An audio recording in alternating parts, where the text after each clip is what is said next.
ಖಾಲಿ ಜಾಗ. ಒಬ್ಬ ಶ್ರೀಮಂತನು ಬಹಳ ಸುಂದರವಾದ ಮನೆಯೊಂದನ್ನು ಕಟ್ಟಿದ್ದನು. ಅದರಲ್ಲಿ ಏನೂ ದೋಷವಿರಬಾರದು, ಆ ರೀತಿಯಲ್ಲಿ ಕಟ್ಟಿದ್ದನು.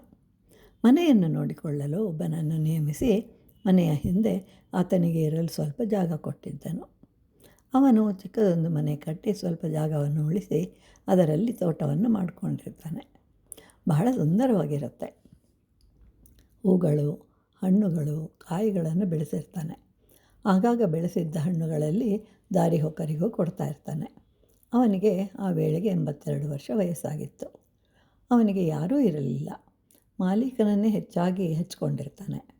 ಕೆಲಸವೆಲ್ಲ ಮುಗಿದ ನಂತರ ಕುಳಿತು ಸೊಗಸಾಗಿ ಹಾಡುಗಳನ್ನು ಹಾಡ್ತಾ ಇರ್ತಾನೆ. ಮಾಲೀಕನು ಯಾವಾಗಲೂ ವ್ಯವಹಾರದಲ್ಲಿ ತೊಡಗಿದ್ದುದರಿಂದ ಚಿಂತೆ, ದುಃಖದಲ್ಲಿ ಮುಳುಗಿರ್ತಾ ಇದ್ದ. ಒಂದು ದಿನ ಮಾಲೀಕ ಕೂತ್ಕೊಂಡಿರ್ತಾನೆ. ಆಗ ಮುದುಕ ಹಾಡಲು ಪ್ರಾರಂಭಿಸ್ತಾನೆ. ಶ್ರೀಮಂತ ಹಾಡುಗಳನ್ನು ಕೇಳಿ ಆನಂದವನ್ನು ಹೊಂದುತ್ತಾನೆ. ಮುದುಕನ ಬಳಿಗೆ ಬಂದು ಪ್ರಶ್ನೆಯನ್ನು ಕೇಳ್ತಾನೆ. ನನ್ನ ಬಳಿಯಲ್ಲಿ ದೊಡ್ಡದೊಂದು ಮನೆ ಇದೆ, ನಿನ್ನ ಬಳಿಯಲ್ಲಿ ಏನೂ ಇಲ್ಲ.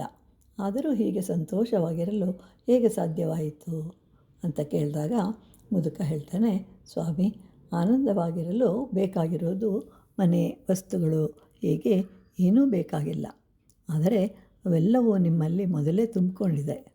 ವಸ್ತುಗಳನ್ನು ತುಂಬಿಸಿಕೊಂಡಿರುವುದರಿಂದ ಆನಂದವನ್ನು ಹೊಂದಲು ನಿಮ್ಮಲ್ಲಿ ಸ್ಥಳವೇ ಇಲ್ಲ. ನಾನು ಎಷ್ಟೋ ವರ್ಷಗಳಿಂದ ಹೀಗೆ ಹಾಡುಗಳನ್ನು ಹಾಡ್ತಾ ಇದ್ದೀನಿ. ಆದರೆ ನೀವು ಈ ದಿನ ಗುರುತಿಸಿದ್ದೀರಾ. ನಿಮ್ಮ ಮನಸ್ಸು ಯಾವಾಗಲೂ ಹಣ, ಸಂಪಾದನೆಯ ಬಗ್ಗೆನೇ ಚಿಂತಿಸ್ತಾ ಇತ್ತು. ಆದ್ದರಿಂದ ನಿಮಗೆ ನನ್ನ ಹಾಡು ಕೇಳಿಸ್ತಾ ಇರಲಿಲ್ಲ. ವಸ್ತುಗಳಿಂದ ತುಂಬಿ ಹೋಗಿತ್ತು, ಆದ್ದರಿಂದ ಕೇಳಿಸಲಿಲ್ಲ.